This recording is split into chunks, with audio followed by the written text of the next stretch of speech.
Shalom mon frère, shalom ma soeur, bien-aimé dans le nom précieux de Jésus-Christ, je vous salue. Alors, aujourd'hui, nous allons faire une exhortation. Ne scrollez pas, restez connectés, ce sera vraiment bénéfique pour la communauté de Dieu ici présente. Le thème, c'est le réveil des nations par la transformation des cœurs. Sachant qu'aucune nation ne peut se réveiller sans la révélation. Aucune nation ne peut connaître le réveil sans la transformation des cœurs et sans la révélation. Mais la révélation, c'est quoi? La révélation est une vérité que Dieu transmet de manière intime à son enfant. C'est un secret que Dieu dévoile à ceux qui le craignent. Vous pouvez lire ici le psaume 25, verset 14, où Dieu parle de ses amitiés pour ceux qui le craignent. Amen. Donc la révélation n'est pas des beaux discours, c'est une vérité qui transforme le cœur. La révélation n'est pas de beaux discours, c'est une vérité qui transforme le cœur. Amen. La révélation ici est que Dieu veut que les cœurs soient transformés pour que l'homme soit sauvé. Aujourd'hui, la révélation de ce temps est que Dieu veut que les cœurs soient transformés afin que l'homme soit sauvé. Amen. C'est à cause du péché que Dieu demande de circoncire nos cœurs. C'est à cause du péché, à cause du mauvais état de nos cœurs, que Dieu demande de circoncire nos cœurs. Dans l'ancienne alliance, pour entrer dans l'assemblée des justes, pour entrer dans la communauté de Dieu, il fallait pratiquer la circoncision.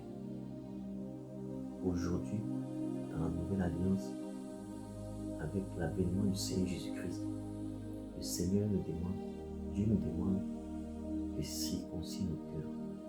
Le Seigneur Dieu déjà avait donné cette révélation au temps de Jérémie que par rapport à la circoncision des cœurs, il ne sera plus, comment dirais-je, il ne sera plus question uniquement de circoncire, de se circoncire physiquement, mais d'être circoncis spirituellement. Donc la circoncision spirituelle est donc la transformation de notre cœur. Amen. Nous lisons le livre de Jérémie chapitre 4 verset 4. Circoncisez-vous pour l'Éternel, circoncisez vos cœurs, hommes de Juda et habitants de Jérusalem, de peur que ma colère n'éclate comme un feu et ne s'enflamme sans qu'on puisse l'éteindre à cause de la méchanceté de vos actions. Alléluia. Le Seigneur demande ici de circoncire nos cœurs, c'est-à-dire de laisser nos cœurs se transformer de peur que sa colère n'éclate ne s'enflamme et que personne ne puisse l'éteindre. Parce que la colère de Dieu, il n'y a personne qui puisse résister à la colère de Dieu. La raison pour laquelle le Seigneur ici, le Dieu Tout-Puissant, notre Créateur, nous donne la solution. Et la solution, c'est quoi? C'est de circoncire nos cœurs. Alléluia. C'est de laisser nos cœurs se transformer. C'est de laisser le Seigneur Jésus-Christ rentrer dans notre cœur. Amen. Que l'état de ton cœur ne te conduise pas en enfer. Que l'état de ton cœur ne te conduise pas en enfer.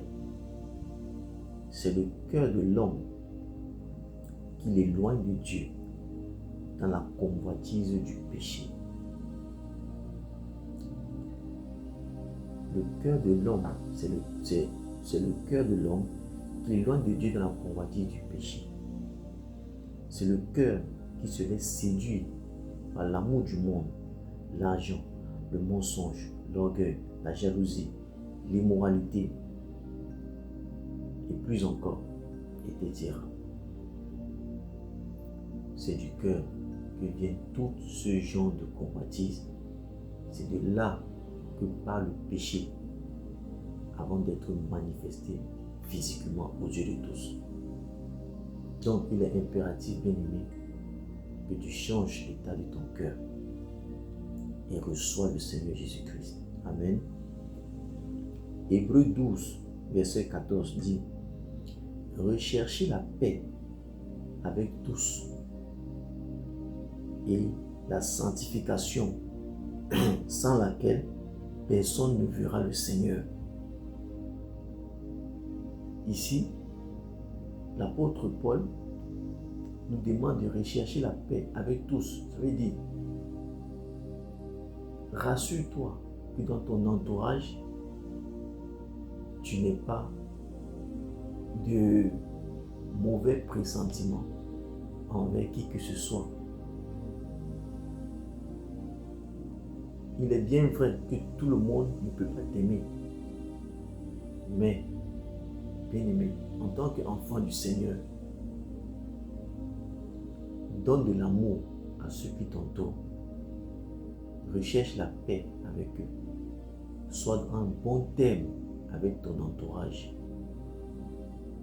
Et la deuxième proposition que le Seigneur nous fait ici par l'apôtre Paul, c'est de rechercher également la sanctification sans laquelle personne ne verra Dieu.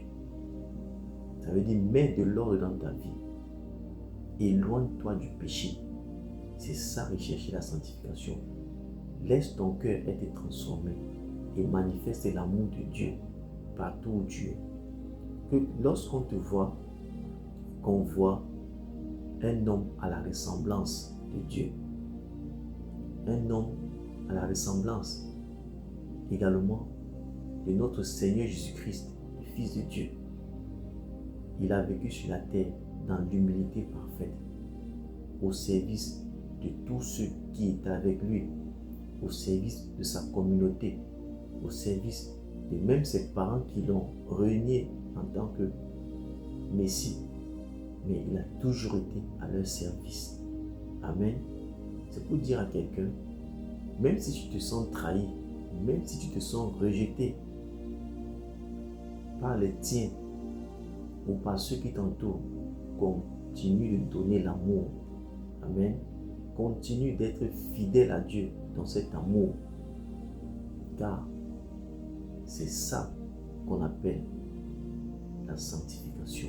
Et c'est là que le salut, ton salut, sera assuré.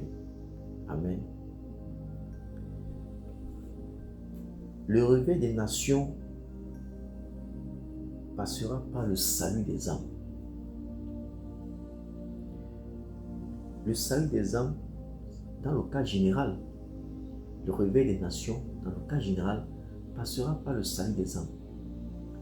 Quand on parle de salut des âmes, on parle des âmes transformées, on parle des cœurs transformés. Amen. Dans le cas particulier, ton salut passera par la transformation de ton cœur. Que chaque enfant de Dieu s'assure d'avoir un cœur transformé. C'est de là que viendra le réveil de la nation. C'est de là que viendra le réveil de sa famille, de sa communauté et son réveil à lui-même. C'est ça que le Christ a appelé son corps. Le corps du Christ est une nation transformée, est une famille transformée, est une personne qui a connu le réveil, est une personne qui a laissé son cœur être transformé par le Seigneur Jésus-Christ et fait partie des membres de son corps. Amen. Donc, ton salut passera par la transformation de ton cœur. Le Seigneur Jésus dit dans Matthieu 5, verset 8, « Heureux ceux qui ont le cœur pur, car ils verront Dieu. » Et par la suite, il poursuit. Car dans Matthieu 15, verset 19, à la suite de Matthieu 5, dans Matthieu 15, il poursuit en disant, « Car c'est du cœur que viennent les mauvaises pensées, les meurtres, les adultères, les impudicités, les vols, les faux témoignages, les calomnies. » Le Seigneur insiste ici dans la transformation des cœurs, parce que c'est de là que tout part. Je parle à quelqu'un. Laisse Dieu transformer ton cœur. Laisse-toi transformer par l'Esprit de Dieu. Laisse-toi transformer par cette parole, par la parole du Seigneur Jésus-Christ, afin d'être sauvé. Toi, mon frère, toi, ma soeur, écoute ce message. Écoute ce message et laisse Dieu te transformer. Amen. Mon frère, ma soeur, pour être sauvé, change l'état de ton cœur. Laisse Dieu te transformer.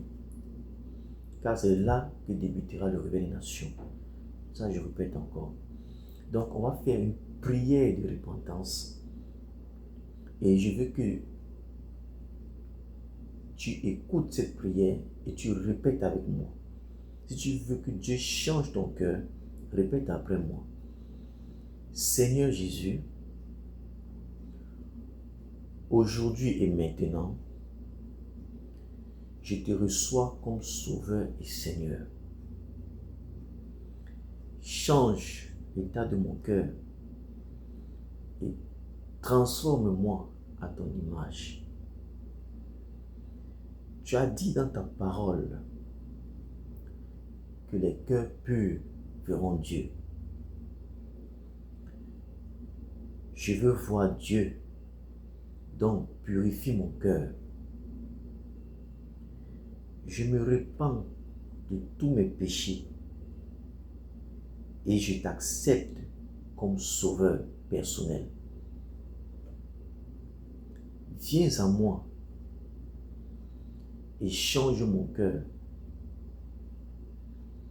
Désormais, je veux être compté dans l'assemblée des saints.